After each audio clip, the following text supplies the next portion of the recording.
Hey St. Luke's community, this is Megan Moran coming to you from my kitchen. It is the end of week 2 of self-isolation, and I am definitely starting to feel the stress and the anxiety of this uncertain time. So I thought that it would be fun to show you a way that I enjoy relieving stress when there isn't a global pandemic going on, and that is baking. I'm a big fan of America's Test Kitchen, Bon Appetit, and I just got this issue of their magazine the other day, and flipping through it, I got really excited about making these brownies that are basically like cheesecake brownies. They're calling them camouflage chocolate fudge brownies. So I thought this would be kind of a fun, sort of perfect dessert to be making for this time, something just comforting and decadent and pretty easy. I actually had most of these ingredients already on hand, so let's jump into it.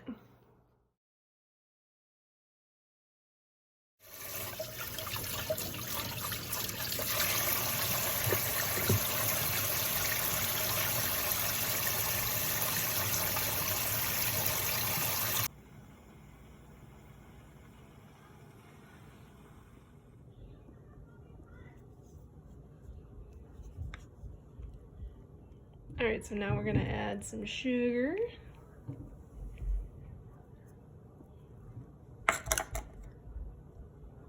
Oh God. They make this look so easy in those tasty videos, you know? All right, well, I'm gonna add in those little drops of vanilla that I missed, but then you're gonna mix all this. Yay!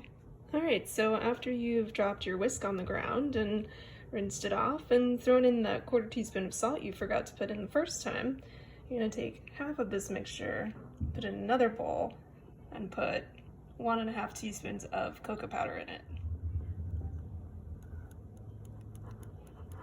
All right, so for this next step, I put 10 tablespoons of butter and some cocoa powder and a cup of sugar and some salt into this bowl in this little makeshift double boiler. I highly recommend using a larger heat-proof bowl for this stuff if you have one. I don't, so let's hope that this doesn't backfire and that this goes smoothly. So I kind of feel like this step could have been achieved by just melting the butter and then putting all these other ingredients in a larger bowl. I don't really fully understand why a double boiler is needed for this, but yeah, I don't know. Maybe I shouldn't question America's Test Kitchen. Also, this is totally optional, but when you're not spilling your ingredients, you can throw in a teaspoon of espresso powder. Even if you don't like coffee, you probably won't even really taste the coffee. It just helps to enhance the chocolatey flavor. And once again, I'm gonna take that amount and put it in, but I'm not gonna use that. It's gonna be fresh, don't worry.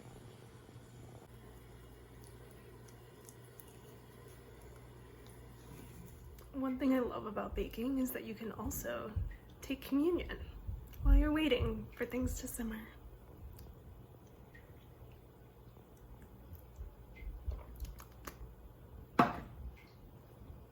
So the directions say to let this simmer 7 to 9 minutes or until it's too hot to keep your finger in. So let's do a little test. And remember, wash your hands. Okay, here we go. Ooh. Yep. That seems hot enough. All right, so at this stage, we've taken the mixture off of the heat for a little bit. Put our last 2 eggs in, ½ cup of flour, and a little bit more vanilla. So then our brownie batter base will be done, and then we'll be ready to assemble. The recipe says to mix it until the flour is no longer visible, then vigorously mix for another 30 strokes. Not 100% sure what that means, but I'm gonna stir it 30 times. Okay, so now we spread this in an even layer in the pan that I've sprayed. And if you are like me, a little life hack here, a little pro tip, you can make a 9x9 pan out of a 9x13 pan by just using a little tin foil. Should be fine. So for this next part, we get to take dollops of the cream cheese mixtures and just kind of randomly throw them in here to make our design.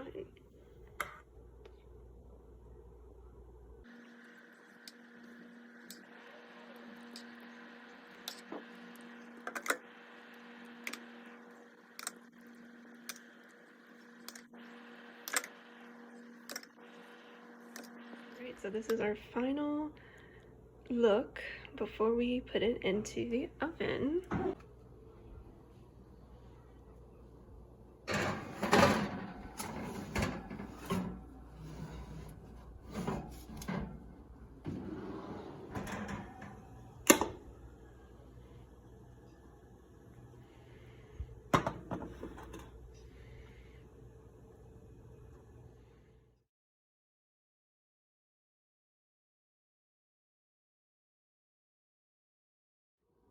All right, it's time for the big reveal. This is what they were supposed to look like. And that is how they turned out. I'm super happy with them. I think they look delicious, but there's only one way to find out.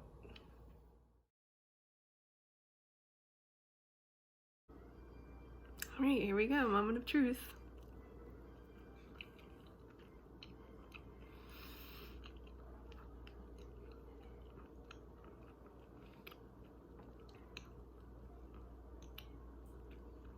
It was real good. I will say the recipe was a little bit labor intensive, but it's pretty worth it. I mean, just look at those swirls. I mean, gorgeous. And I highly recommend pairing with strawberries and cream. It really kind of helps balance out the richness. Thank you so much for watching. I will be sure to ask Pastor Erin to include the recipe in the video description or the comments. I would love to know what you all are baking or cooking during this time of isolation at home. And also, don't forget to smash that like button and subscribe. Just kidding. I'm definitely not going to be starting a YouTube channel during this isolation time. However, I do highly recommend, if you, like me, love culinary-centric entertainment, check out the Bon Appetit YouTube channel. It kind of has vibes like The Office, except they're all real people and all extremely talented professional chefs. So check that out for hours of entertainment. On that note, I really miss you all, and I can't wait until we can all be reunited again as a community. But I have a feeling that's not going to be for some time. So until then, stay strong, stay resilient. I've been so impressed by the creativity and the resiliency of this community so far, and I can't wait to see what's next. All right, bye.